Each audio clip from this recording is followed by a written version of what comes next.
Welcome, ladies and gentlemen.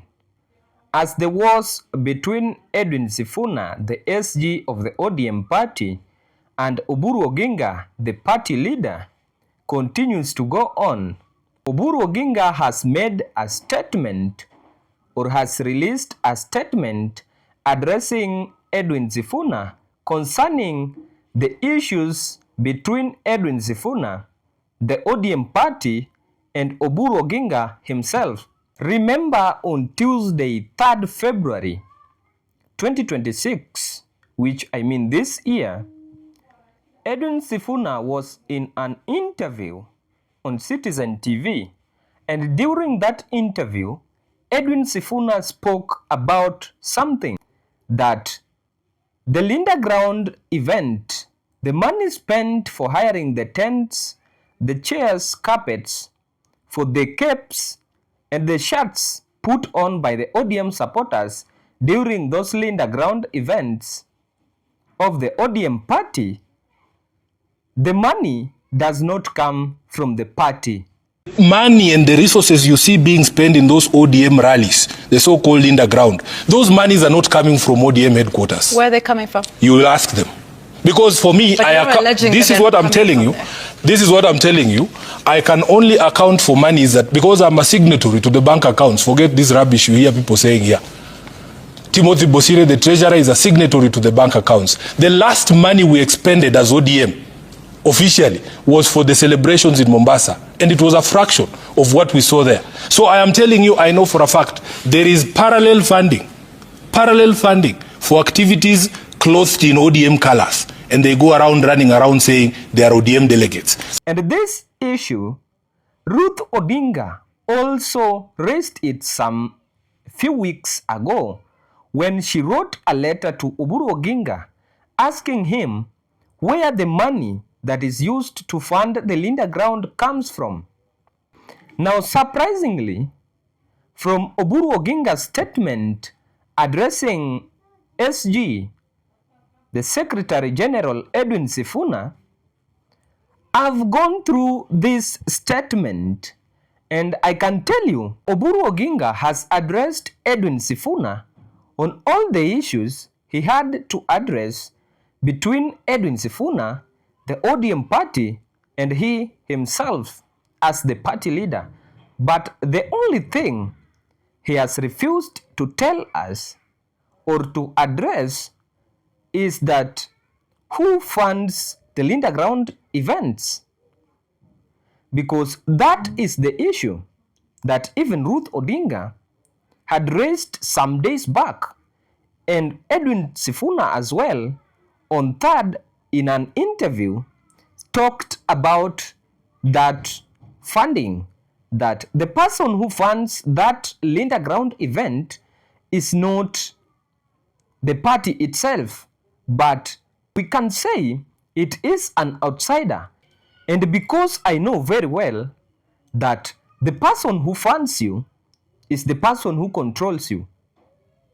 Yes, you know, if I give you money, or if I come and tell you that, brother or sister, I want you to do this and this, I'm paying you 1 million Kenya shillings, you will not have that power to question me about why am I telling you not just to do only this one, but not the other one. And that is where I always draw the line that the ODM party lost its power of negotiation, because if it is William Ruto who funds the Linda Ground events, then I'm telling you, and I want to assure you here, that everything that is going to happen between ODM party and UDA party, it means William Ruto is the person who is going to fund or to control everything there. Yes, he's the person who is going to be the controller of the game, because he pays you. How comes you cannot follow whatever he wants, or how comes you cannot do whatever he says? Then it means ODM party will not have that power of negotiating, or even the ODM party will not have that power of making their own decision, because they will be making that decision under influence of the money from William Ruto.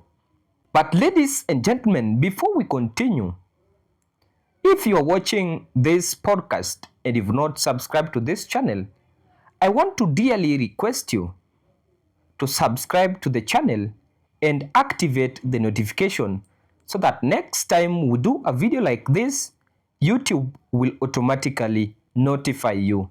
To those who have already subscribed to this channel, we say thank you very much for your continued support to our work in this channel. Now, ladies and gentlemen, back to the analysis. Remember, what surprised me is that Gladys Wanga and Oburu Oginga, while engaging with the public, they told the people that they are not busy with the deputy president seat, and what they are busy with is the other remaining seats to ensure that they get the 50-50 sides of the government. And you know, ODM party is a party that has been fielding presidential candidate all along. But now, because Raila Odinga died and the party remained with no other leader like Raila Odinga, they have been under squabbles, internal wars, and they don't know how to control the divergent views of all these leaders in the party. And because of this, the death of Raila has showcased how incompetent the leaders in ODM party are, because you cannot tell me that under that coaching that has taken a long time now, if Raila Odinga died, then the party cannot be controlled in the same manner that it used to be in when Raila Odinga was alive. And that is a clear sign that all those leaders who are under Raila Odinga, some of them, like Winnie said some days back, they were the backbenchers in the class and they failed to grab the information that Raila used to pass to these other leaders who are still standing strong for the party and for Raila Odinga's legacy. Because I believe if it were that all the leaders under Raila Odinga followed whatever he was saying, then this party right now, it could have not had these internal conflicts that it has right now. And that is because some of these leaders used just to entertain Raila Odinga for their personal benefits.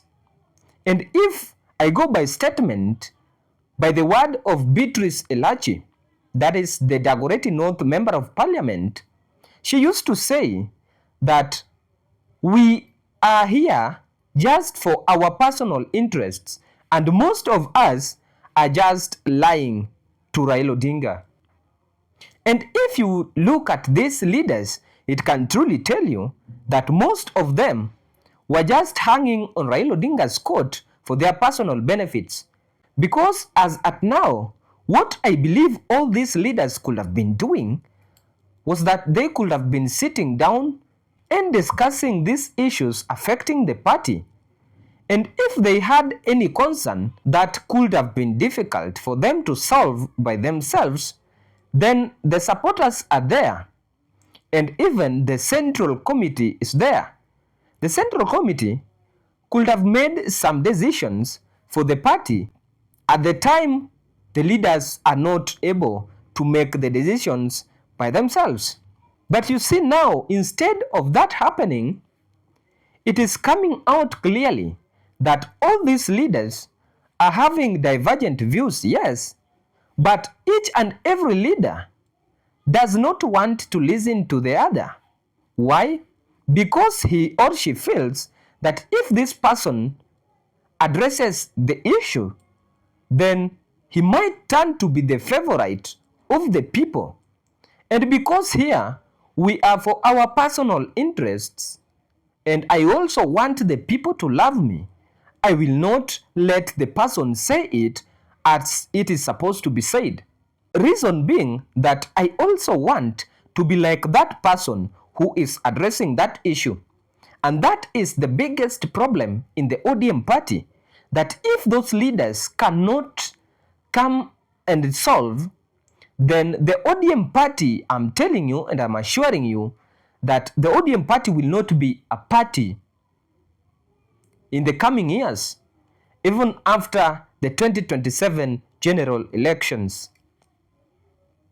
Yes, because all these leaders in ODM are making it a habit that if one of us raises a question, or if one of us raises an issue that is affecting the party, or that is supposed to take into consideration the people's interest, then they feel that this leader is trying to go against us because we are here to do the same things and we are supposed to be equal, and none of us is supposed to be above us.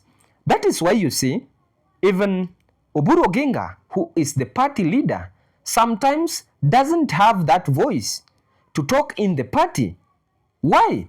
Because even these other ODM leaders are just seeing him as their fellow party member who has equal qualifications and they are of the same level. And that is what is making that party to start dwindling in terms of influence to its people. Ladies and gentlemen, thank you very much for watching this podcast. And if you've watched it and you've not subscribed to this channel, I want to humbly request you to kindly subscribe to this channel, click the notification bell, like our videos, comment and share. As we say, thank you very much for your support to our work in this channel, dear ladies and gentlemen.